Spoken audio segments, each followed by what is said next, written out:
suis photographe et ingénieur agronome.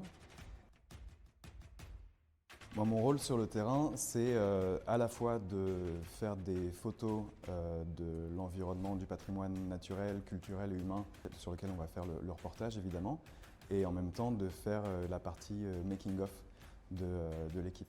Aujourd'hui, mes photos, elles sont exposées au restaurant Tomates et Chocolat. Ça me fait particulièrement plaisir du coup de pouvoir montrer ce travail à Nevers. C'est là où voilà, j'ai vécu toute mon enfance et c'est aussi dans la région que j'ai commencé à avoir une certaine sensibilité à la nature. J'ai un lien assez fort avec la nature. Je pense qu'elle me procure beaucoup d'apaisement.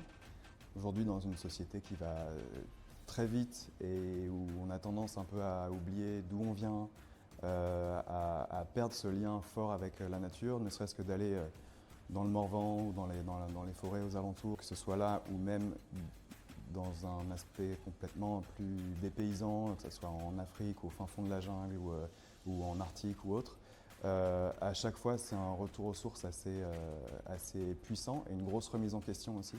Je pense à l'Afrique, notamment des rencontres avec des éléphants, avec des lions à quelques mètres. C'est des rencontres qui sont assez inoubliables et qui nous remettent à notre place d'homme et qui nous rappellent qu'on fait partie de cette nature-là et que du coup c'est important de la protéger. Une des missions qui m'aurait le plus marqué serait peut-être celle qu'on a faite au Honduras.